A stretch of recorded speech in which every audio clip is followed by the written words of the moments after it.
Bom dia a todos, sejam bem-vindos. Sou Fernando Serra, cirurgião plástico especialista. Vamos falar hoje da cirurgia para o aumento de glúteo. Para aumentar o glúteo, hoje dispomos de duas técnicas básicas, que seriam a gordura, o enxerto de gordura e a utilização de implantes, de próteses de glúteo. A diferença básica entre elas é que a gordura ela é muito boa para dar forma ao glúteo, porém não oferece muita projeção. Projeção essa só é alcançada com os implantes de glúteo, fazendo com que a técnica mais empregada hoje seja a associação dos implantes com a gordura, fazendo o volume e a projeção através do implante de glúteo e a forma final e a escultura final com o enxerto de gordura.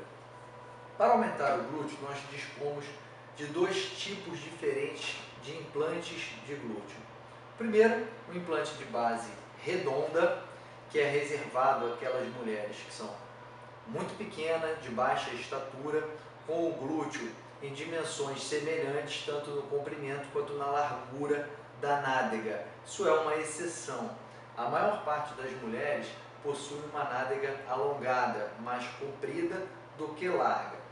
Para esse tipo de mulher, que é a maioria, cerca de 95% dos casos, nós utilizamos as próteses anatômicas, as próteses de base oval, porque elas simulam a própria nádega e aparecem menos, fazendo com que o resultado seja aquele esperado por paciente e cirurgião, que é um glúteo de volume e projeção adequada, com as curvas adequadas ao corpo, porém sem que o implante seja aparente, sem que a cirurgia seja notada por terceiros. Hoje é uma cirurgia que apresentou uma evolução técnica importante, fazendo com que o resultado seja um resultado muito natural, onde esse implante não é visível e reduzindo muito o índice de intercorrências e complicações. Isso faz com que a gluteoplastia com prótese seja a cirurgia que mais cresce em frequência na cirurgia plástica. Atualmente, nós indicamos que a paciente permaneça 15 dias afastada do trabalho após a realização dessa operação. Com 15 dias ela retorna à sua atividade profissional. A internação dentro de um hospital, uma cirurgia que deve ser realizada em hospitais, dura apenas 24 horas, opera numa manhã, na manhã do dia seguinte a paciente vai embora. Nós não utilizamos drenos em cirurgias primárias, quando a paciente nunca operou, e essa prótese ela vai ter que ser seguida ao longo da vida da paciente. Nós recomendamos que uma vez por ano ela retorne aqui ao consultório, porém não há a necessidade de trocá-la em 10 anos ou em 5 anos, caso esteja tudo bem. Ela tem que retornar para fazer esse acompanhamento. Vamos explicar um pouco agora numa simulação em desenho como é realizada essa operação.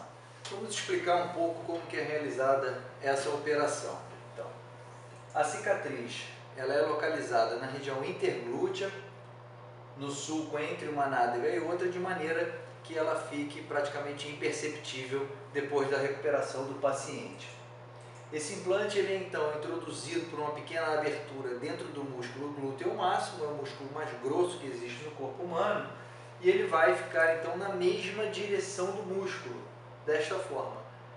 Isso garante a naturalidade do resultado, porque o músculo está sendo aumentado com o mesmo formato que ele já tem na anatomia normal do ser humano. Ao final da cirurgia, esse implante ele está dentro do músculo, por isso a técnica é chamada de técnica intramuscular, para que esse músculo cresça indiretamente. Ele cresce porque tem uma prótese no interior dele, não abaixo do músculo como era realizado anteriormente, como resultado não tão natural quanto é possível conseguir hoje em dia. Tendo em vista isso, agende a sua consulta para a sua avaliação, evite consultas online. O exame físico realizado diretamente com o médico e o paciente é fundamental para o planejamento adequado da sua cirurgia. E lembre-se, não arrisque-se fazendo cirurgia plástica com profissionais que não são especialistas pela Sociedade Brasileira de Cirurgia Plástica. Um abraço.